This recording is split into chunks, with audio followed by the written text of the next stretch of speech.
this channel is about talking about the truth, talking about how do we know the truth? How do we find the truth amongst the different positions that people have? I look forward to possibly having a conversation with you about what you believe to be true, learning about your beliefs. So please include your comments downstairs if you're inclined, if you have anything to say about what I'm talking about on the channel, or if you'd like to express any of your beliefs, that would be great. I am a Christian, and so I speak from my belief that Christianity and the Bible are true. And I've been going through a study in the book of Genesis for a while now. We are still on our way through the book of Genesis. We're kind of in part 2 of a story, kind of towards the kind of seeing the consequences now for the story that we covered last week. So let's go ahead and pull up the Bible reference for that. We're going to be entering the story a little later, but I thought we needed to back up a bit and get a kind of running start in here. Tell you what, let me go ahead and go for full cam again, and I'll go over the story as it's happened, kind of catch you up there, and then we'll get back to that little teaser that I just showed you. So this is the story of Jacob and Esau. Jacob was the son of Isaac, and if you've been following these videos, if you've been following this series, then you know that Isaac was the long-promised son of Abraham. Abraham did not have Isaac, his son, until Abraham was 100 years old, and they had feared that Sarah, his wife, was barren. She was clearly barren, unable to have kids, but God supernaturally allowed her to have this kid who he'd been promising to Abraham for at least 25 years. And so Abraham was able to have this promised son, Isaac, and God promised that Isaac would be the first of the offspring of Abraham that would claim the land that Abraham was walking on. Abraham was living in a land called Canaan at the time, among the Canaanites, different tribes of people. We're going to hear about one of those tribes in short order. And God had told Abraham, your offspring are going to inherit this land, and anyone who blesses you and your offspring will be blessed. Anyone who curses you will be cursed. And through you and your offspring, all of the nations of the earth will be blessed. So Abraham, of course, was waiting eagerly for this offspring. Isaac was the offspring. And then Abraham, of course, is thinking, well, my son needs offspring in order to fulfill this promise. So Abraham arranged for Isaac to be married to someone from Abraham's family line, from the city of Haran. And the wife of Isaac became Rebekah. She gave birth to twins, and apparently that was an ordeal for her, that pregnancy. She wasn't sure that she would make it, so the Bible tells us she inquired of God, trying to figure out what was going on within her about her child, and God revealed to her it's not one child, it's two, and the older is going to serve the younger. Tell you what, that's actually very important here, so let me skip from this section to the chapter where he's told her that. So I'm going to say that's probably Genesis chapter 25, I believe it is.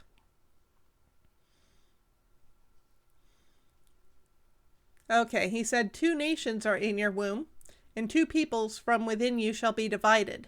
The one shall be stronger than the other, the older shall serve the younger. So this is the promise that God gave to Rebekah. So as we're looking at our story from last week, we come into the story.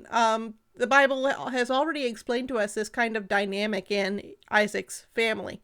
Isaac kind of like the older child, whose name is Esau, because Esau grew up to be a hunter. Isaac really appreciated the game that Esau would prepare. And so Esau kind of had a piece of Isaac's heart. Meanwhile, Jacob was more of a homebody, usually stayed in the tents, and Rebekah had more of a heart for him. She was more partial to him. I don't know if it's because he was often helping her with her work, or if it's because she was thinking of this prophecy that God had given her, that the older would serve the younger child.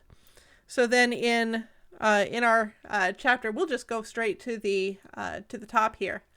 When Isaac was old and his eyes were dim so that he could not see, he called Esau his older son and said to him, "My son." And he, Esau, answered, "Here I am." He said, "Behold, I am old. I do not know the day of my death. Now then, take your weapons, your quiver and your bow, and go out to the field and hunt game for me, and prepare for me delicious food such as I love, and bring to me so that I may eat, and that my soul may bless you before I die." And I spent some time last week explaining that apparently the blessings that were made in the Bible, in these Bible stories, such as from Noah, from Abraham, from Isaac, we see Jacob give a blessing later on to his offspring. These blessings were apparently effective. They had actual, it wasn't just well-wishing on the part of Isaac. It's actually, for whatever reason, the blessings that we see the patriarchs speak, they seem to come forth in the Bible. They seem to come to fruition. So that's kind of interesting. And it's kind of interesting to me, the blessing that Isaac intended to give to Esau. Now, the story that we covered yesterday, Rebekah overheard that Isaac was going to give Esau a blessing. And she told Jacob, "You're going to be a stand-in for Esau. You wear your brother's clothes. I'll make it so that your father who's going blind won't recognize you. You bring him some good food. I know how to prepare it just the way he likes. We'll use some goats. And you're going to receive that blessing instead of Esau." So I wouldn't say that's a very healthy family relationship where the wife is trying to go around her husband's back, especially if she's taking advantage of his blindness, that kind of thing. But I wouldn't be surprised if she's trying to move into place that prophecy that God had given her, that the older son would serve the younger. Earlier in this family's history, we learned that Jacob was actually able to make a trade with Esau.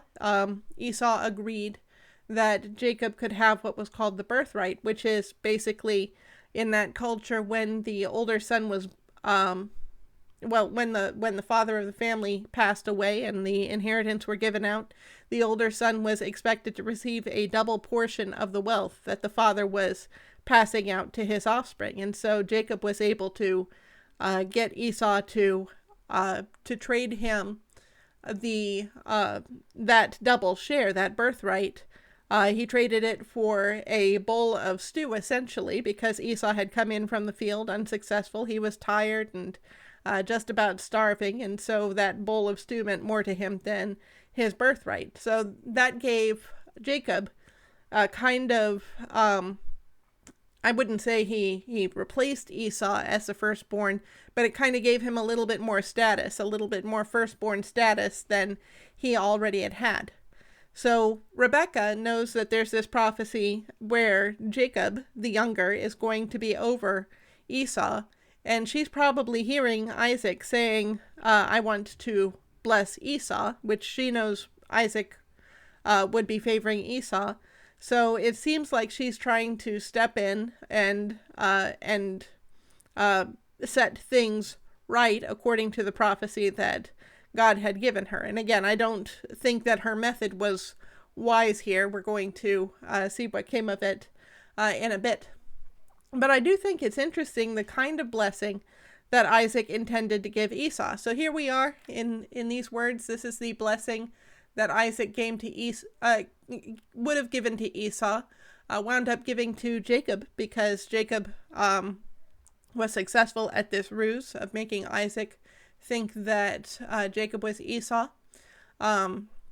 Isaac tried to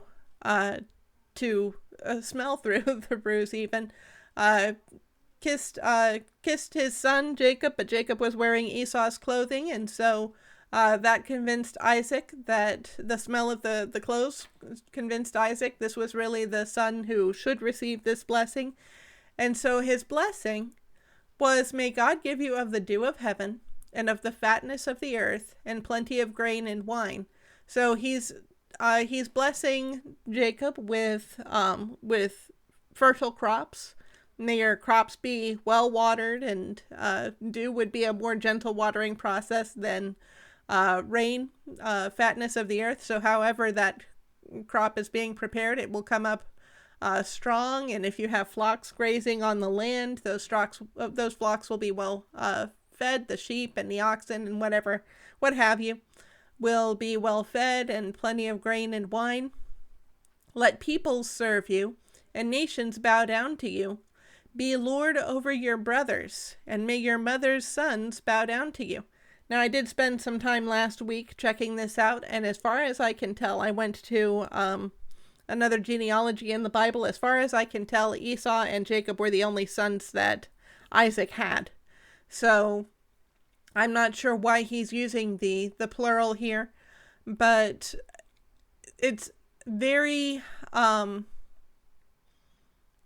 wonder what he was thinking about this section of the blessing. Is it that only Rebekah got the prophecy from God and she never told Isaac about the prophecy about the boys? I'm not familiar with what the culture would have been like then, but I just kind of think it's odd that I think these boys are I'm trying to remember. I want to say that I read somewhere that Esau was 40 years old. I'm not going to spend long looking into this.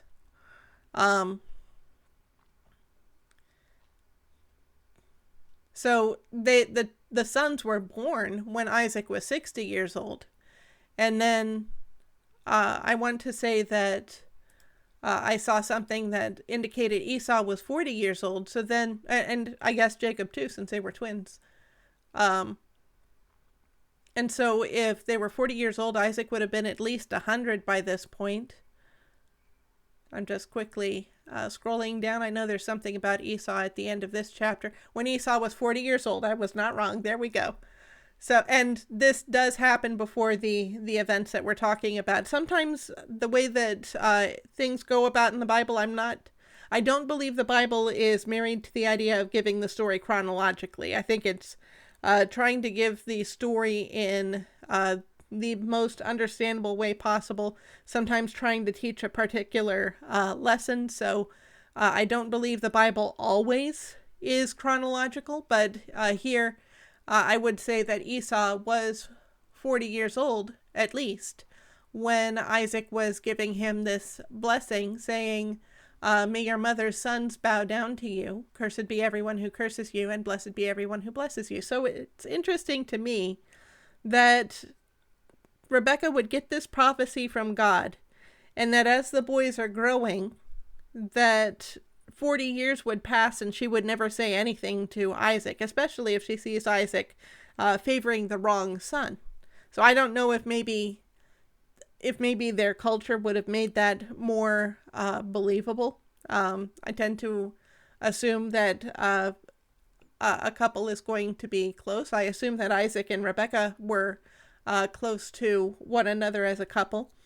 It seems more believable to me, more reasonable to me, that she would have let him know at some point. But of course, his heart is with Esau. And he's also going through going about the traditions that were passed down to him through Abraham. So he has clearly intended to give Esau the position of leadership over Jacob based on this blessing, which is in opposition to God's stated will. So it is a good thing that Jacob was there to receive the blessing instead of Esau. After Jacob received the blessing, he left, Esau came in, and then Isaac realized he'd been fooled. But he said, no, the one that I gave it to, your brother Jacob, he's going to get that blessing. And Esau says, don't you have a blessing for me? And Isaac says, "Behold, I have made him lord over you, and all his brothers I have given to him for servants, and with grain and wine I have sustained him." I would assume all his brothers here means all of the people, all of the descendants, all of the family members. Abraham did have 8 sons total, based on what I see in the Bible. He had one through his slave Hagar, one was Isaac through Sarah, and then after Sarah died, he took a wife named Keturah and had 6 other sons through her, and they went and scattered and became other nations. So it could be that these are the brothers that Isaac is referring to relative to Jacob. So I have made him lord over you, and all his brothers I have given to him for servants, and with grain and wine I have sustained him. What then can I do for you, my son? So he was not holding back in this blessing that he would have given to Esau had Jacob not been there. So again, I just think this whole event is unfortunate. I don't think that there should have been any deception in here. I wish that Isaac had been following the word that God had given him. We find that he gives Esau a kind of half blessing. I think it's kind of a blessing, kind of a curse. "Behold, away from the fatness of the earth shall your dwelling be, and away from the dew of heaven on high. By your sword you shall live, and you shall serve your brother. But when you grow restless, you shall break his yoke from your neck." And I talked a bit about the consequences of that blessing last week. So here's where we're jumping in. "Now Esau hated Jacob because of the blessing with which his father had blessed him. And Esau said to himself, the days of mourning for my father are approaching. Then I will kill my brother Jacob. Once my father Isaac dies, then I'll be able to off Jacob without any issues." But the words of Esau, her older son, were told to Rebekah. I'm guessing some slave or servant overheard what it was that Esau was saying and passed this on to Rebekah. So she sent and called to Jacob, her younger son, and said to him, "Behold, your brother Esau comforts himself about you by planning to kill you. Now arise, my son, obey my voice. Arise, flee to Laban, my brother in Haran, and stay with him a while until your brother's fury turns away, until your brother's anger turns away from you, and he forgets what you have done to him." As if you could forget essentially taking the position of the firstborn, as important as that was, but definitely until he cools down. "Then I will send and bring you from there. Why should I be bereft of you both in one day?" Then Rebekah said to Isaac, "I loathe my life because of the Hittite women. If Jacob marries one of the Hittite women like these, one of the women of the land, what good will my life be to me?" So we were just over in Genesis, I think it was 26, looking at how old Esau was. That passage is going to be significant at this point. It's all the way at the very bottom. "When Esau was 40 years old, he took Judith, the daughter of Beeri, the Hittite, to be his wife, and Basemath, the daughter of Elon, the Hittite. And they made life bitter for Isaac and Rebekah." So, Esau has already kind of secured trouble for himself as far as Rebekah is concerned. Rebekah doesn't like the Hittite women that are part of the Canaanites in the land. And I've mentioned many times before in the series how it seems like there was, for one thing, the people of the land didn't worship God the way Abraham and his descendants worshipped God. So that would be a divide between Isaac, Rebekah, and the people of the land. But also there are indications that the people of the land were actually practicing wickedness. For instance, Sodom and Gomorrah and a number of other cities in the land were judged by God, as is well known, for the wickedness that those cities were practicing. And let me just go ahead and throw in a point about Sodom and Gomorrah. I heard this recently, and I thought it was a good point. God didn't judge Sodom and Gomorrah for the events that happened the night that the angels came into the city. If we go back to, I won't go back to Genesis 18, but you can look in Genesis 18 and 19. That's the story of that account. Towards the end of Genesis 18, God tells Abraham his intention to judge Sodom and Gomorrah. And God says the outcry against Sodom and Gomorrah is very great. He basically says he's going to see whether the outcry is true. And if it is, he'll know. And so then these angels go on. God leaves the picture. God's omniscient, so God already knows. But these angels go on into the city of Sodom and find Abraham's nephew Lot there. Lot's been living in the city of Sodom. Lot tries to protect them from the men of the city who decide they're going to, as a whole, rape these two visitors. Definitely, I think even if we don't get into the issue of whether it was right for them to practice sodomy, there's a reason that that word is related to that event, to that behavior. Even without getting into that, the fact that the entire city was ganging up on these men for sexual practices, I think is probably still universally understood to be a bad thing. So, their judgment came to Sodom on that night. But the reason the angels were in the city wasn't because they were going to be attacked. The reason the angels were in the city was because God had been hearing about other incidents. The outcry against Sodom was very great from the past. Even when Abraham fought on behalf of Sodom to rescue Lot, who had gotten caught in a war between Sodom, the other cities in the region, and then some foreign kings who came and decided to conquer the region. Abraham fought against the foreign kings so that he could rescue his nephew, actually, Lot, his nephew. The king of Sodom offered Abraham the spoils for being able to rescue them, and Abraham said, I don't want you to take any credit for making me rich. So I think even Abraham understood before Sodom and Gomorrah were judged that he needed to distance himself from these cities because of their reputation. Also, Abraham had a friend named... the name is slipping my mind. Mamre. It was Mamre, because Abraham lived near the oaks of Mamre. These were the oaks that were on Mamre's property. Mamre apparently allowed Abraham to live nearby. Mamre had two brothers, and they all joined with Abraham when he went to rescue his nephew Lot in this battle. And so Abraham had friends with these three Amorites, is the nation that they were part of, the tribe, the people group that they were part of. And God told Abraham that the iniquity of the Amorites was not yet complete. That's why Abraham's descendants would be slaves in another place, and then later would come back to this region to claim this region as for themselves. It had something to do with the iniquity of the Amorites not yet being complete.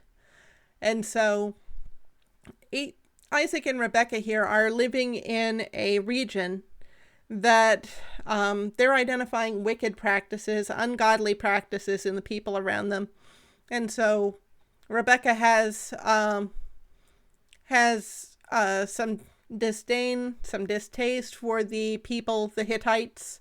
Abraham actually bought Sarah's grave from a Hittite, so Abraham was able to do friendly business with the people of the region, and we see in previous chapters that Isaac was able to make a home among the people of the region, the Philistine people at the time. Clearly, Esau was able to have friendly enough relations that he was able to marry two Hittites, but this is not what Isaac and Rebekah would have wanted. So moving on to our chapter here. Then Rebekah said to Isaac, I loathe my life because of the Hittite women. And we have a footnote here. I think it's going to say the children of Heth, daughters of Heth. Yeah, Heth would be another way to to start the word Hittite, kind of like Hethite, Hittite. Semitic languages don't write in the vowels, so there's some flexibility in how they wind up being written. If Jacob marries one of the Hittite women like these, one of the women of the land, what good will my life be to me? So she's making an excuse to Isaac. Isaac may not know, apparently, which, again, I don't know why she's not just out and telling Isaac, your son Esau wants to kill your son Jacob. Maybe we better do something about this. Could be something cultural. It could indicate that Isaac maybe didn't get the prophecy from God through Rebekah's lips, because who else would have told him? So that's just an interesting fact I'm grappling with as we're going through here. So she makes this excuse for Isaac, and we're going to step into the next chapter. Then Isaac called Jacob and blessed him and directed him, "You must not take a wife from the Canaanite women. Arise, go to Padan Aram, to the house of Bethuel, your mother's father, and take as your wife from there one of the daughters of Laban, your mother's brother." So this would have been, Laban would be Jacob's uncle. Jacob would be seeking a wife from among his cousins. At this stage in early world history, I think that would have been more allowable than maybe we would think nowadays, given the level of over time, the effect of sin on the world. The Bible says that things in our world break down, that death came into the world through sin. So as time passes on, we see things breaking down. And that goes for the human genome, too. More mutations get introduced into the human genome. And in an effort to keep our genome as limited in harmful mutations as possible, we try to have diverse relationships nowadays. And there was a little bit of understanding about this back then. They generally wouldn't marry a sister back then, not a direct sister. Abraham did marry his half-sister, but I think because she was his half-sister, then maybe he thought there was enough distance there that it was permissible. But for Jacob to marry a first cousin, nobody's thinking anything of that at this point. No one's thinking any wrong of that, I should clarify. So he gives Jacob these instructions, and then he says, "God Almighty bless you and make you fruitful and multiply you, that you may become a company of peoples. May he give the blessing of Abraham to you and to your offspring with you, that you may take possession of the land of your sojournings that God gave to Abraham." So whatever Isaac had thought about blessing Esau before, I think he gets now that Jacob is the proper recipient of this what we call the Abrahamic blessing, of the promise that God gave to Abraham, that Abraham's offspring would claim the land. Thus Isaac sent Jacob away, and he went to Padan Aram, to Laban, the son of Bethuel, the Aramean, the brother of Rebekah, Jacob's and Esau's mother. So again, Laban is the brother of Rebekah. Bethuel is the father of them both. Sometimes I get a little confused about those things. Now Esau saw that Isaac had blessed Jacob and sent him away to Padan Aram to take a wife from there, and that as he blessed him, he directed him, "You must not take a wife from the Canaanite women," and that Jacob had obeyed his father and mother and gone to Padan Aram. So when Esau saw that the Canaanite women did not please Isaac his father, apparently nobody had told him, Esau went to Ishmael and took as his wife, beside the wives he had, which we know are Hittite women, Mahalath, the daughter of Ishmael, Abraham's son, the sister of Nebaioth. So Ishmael was the son that Abraham had first through his slave Hagar. Ishmael would be partially from Abraham's bloodline and partially from the Egyptian bloodline. Hagar was an Egyptian. And so Ishmael is a little bit more closely related. Ishmael would also come from Abraham's culture. Abraham would have brought Ishmael up in the way of serving the Lord that Abraham understood. And so it makes sense that that Esau would think that this would get him a wife that his family would find favorable. I just find this funny because from my culture, you don't marry more than one person, unless your spouse passes away, and then you can marry another. But it strikes me funny that neither of my wives are making my parents happy. I'll just get another one and that'll fix it. That just seems totally wrong to me. So Jacob left Beersheba. So that was the region that Isaac was living in, down towards what is, if you look at a map of Israel, it's going to be towards the south of Israel.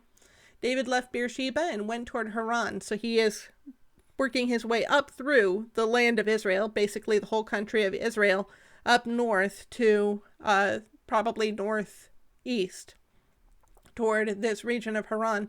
That was originally where Abraham had come from. God had told Abraham to leave his father, his family, and go to the land that God was going to show Abraham where he was to settle. And so Abraham left Haran, which actually was the name of Abraham's brother. I think Abraham's father, Terah, probably established the city when Terah decided he wasn't going to travel anymore. And he named the city after Abraham's deceased brother. There was Abraham, Nahor, and Haran. Haran passed away. Nahor stayed and lived in Haran and was the father of Bethuel, who was the father of Laban and Rebekah. And then Abraham moved down to Canaan. So Jacob left Beersheba and went toward Haran. And he came to a certain place and stayed there that night because the sun had set. Taking one of the stones of the place, he put it under his head and lay down in that place to sleep. So, obviously he is, the country is so little developed. There's cities in the land, but apparently not in this region. There's not like a inn or any place that he can stop and find sleep. So this is the best he can do. Seems to me like a pretty exposed way to spend the night, but what other options would he have at this point? And he dreamed, and behold, there was a ladder. I'm curious about this footnote. Or a flight of steps. Okay, so something you climb up and down on.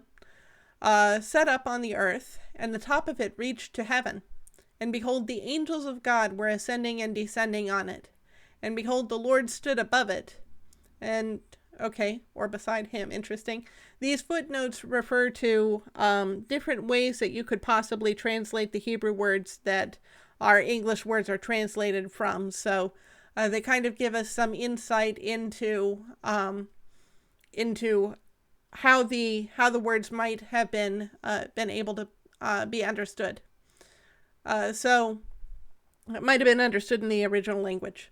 Behold, the Lord stood above it and said, I am the Lord, the God of Abraham your father, and the God of Isaac. The land on which you lie I will give to you and to your offspring. Your offspring shall be like the dust of the earth, and you shall spread abroad to the west, and to the east, and to the north, and to the south, and in you and your offspring shall all the families of the earth be blessed. Behold, I am with you, and will keep you wherever you go, and I will bring you back to this land. For I will not leave you until I have done what I have promised you. So I just think it's interesting to think about the imagery that God is making here. God is omnipotent. God can do anything. God clearly was able to give Jacob this dream. God could have made the dream look like anything God wanted. So there's probably some value in thinking about why is it that God gave Jacob the dream of this ladder. Now you know where the phrase Jacob's ladder comes from if you've not heard of it before.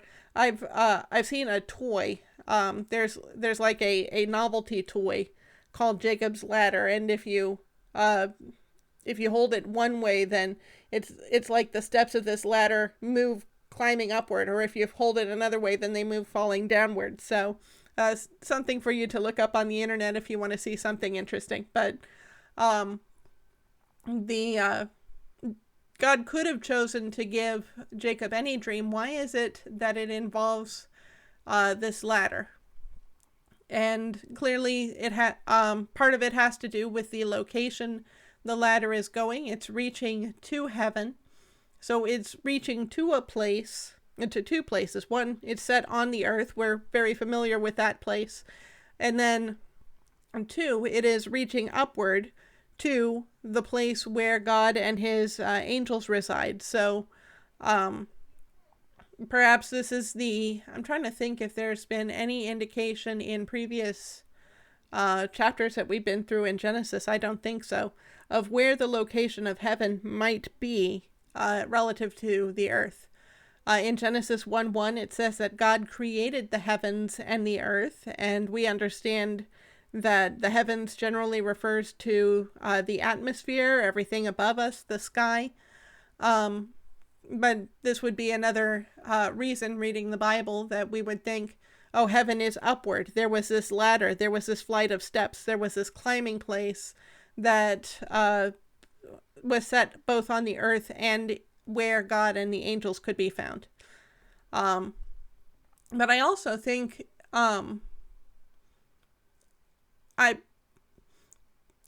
this is where I want to give the Bible the credit it deserves, and also I don't want to be too married to the imagery that I get from the Bible. So, on the one hand, if the Bible says heaven is up, then definitely heaven is up, but I'm not sure that I necessarily see anything clear that that heaven is up, at least in this point. We have the skies that we're familiar with, that in general in the Bible can be called the heavens. So we recognize that that's an analogy. It's not, you're not looking up and actually seeing heaven when you look into the sky. There's an analogy there that the skies are the heavens, and then there is a heaven that we cannot see someplace. And in this dream, there is a ladder reaching to heaven. And that's where I'm hesitating. Does this ladder indicate the physical location of heaven? Or is it that heaven is up because God is sovereign and is superior, is higher in power, and is over everything that's on the earth? So I think it would be interesting to keep an eye open throughout the rest of the Bible and see if there are more indications about the actual location of heaven. But at the very least, I think it would be fair to look at this image that God is saying and see that God, the place that is God's, is above everything else. Whether God is actually at the top of the ladder, or whether God is actually beside Jacob, as this footnote indicates he might have been. Depending on how you translate the words. Either God is up at the top, indicating that God is over everything, or God is beside Jacob, indicating his care for Jacob. And I think even the fact that Jacob is having this dream indicates God's care for Jacob personally. But then God's place, the place that God commands, heaven, is over the earth, and God is the ruler of both locations. God is over the earth as well as the ruler of heaven. And we see the angels in the act of ascending and descending on this ladder, which if I were God, if I were going to paint this dream myself, I would think to put the angels in heaven. This is where the angels belong. This is where they stay. But apparently that's not where the angels belong. That's not where the angels stay. These angels are servants of God, and God is very interested in the goings on earth. And so these angels are not only in heaven, they are going up and down between earth and heaven, indicating that if they're coming down to earth, it's because they've got business on earth. They've got doings on earth. And we've seen some, excuse me, we've seen some instances where angels have spoken. For instance, the angels that went into Sodom and Gomorrah. There have been angels that we've already witnessed in previous chapters in Genesis doing God's business on earth. So God is not only over heaven and over the earth, but God is also active on earth. I think by his own power, definitely. But also, these angels of God are actively working and doing God's will on the earth, which means that God is not set as apart, is not holding himself aloof from whatever is happening to Jacob. I think this is kind of an image of God saying, I have the power to do what I am promising you I'll do. So the Lord says, I am the Lord, the God of Abraham your father, and the God of Isaac. So making sure that Jacob knows which Lord this is. Again, he lives in a country where there are lots of different people serving lots of different gods who might be called Lord. Later on, I wouldn't be surprised if the word was being used even at this time, but definitely later on in Israel's history, a lot of the gods of the area were called Baal. Baal was a definite, I'm not sure what language it was. It could have been a Hebrew word, or it could have been brought into the Hebrew by people of Israel when they were worshiping these gods. But the word Baal has this idea of Lord to it. It means Lord. So here we're going to just see the word that God's using for himself. And behold, Jehovah, that's a name that we recognize as specifically God's. God says later on in the book of Exodus, he says his name is I am, and that translates to Jehovah. He says, I am the Lord, so Jehovah Elohim. So I guess God's using the name even here. I thought he introduced himself as that in Moses' time when speaking to Moses. So getting my education here a little bit. So I am the Lord, the God of Abraham, your father, and the God of Isaac. Don't mix me up with those other gods. I'm the God of your ancestors.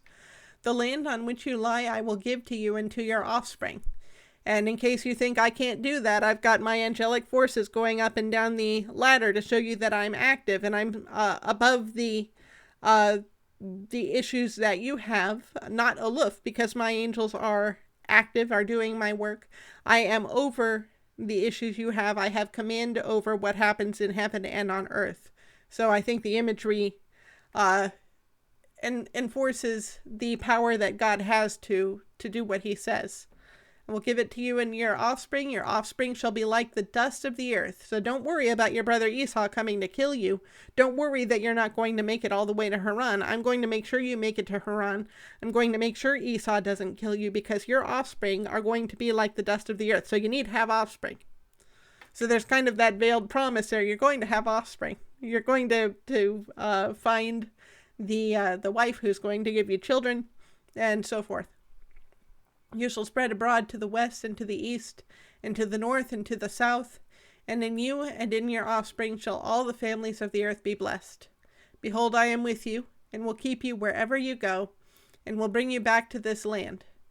So, again, this is interesting to me because earlier there was a famine. Isaac was enduring this famine, and God specifically told Isaac not to leave during the famine, because what is this? Let's try that again.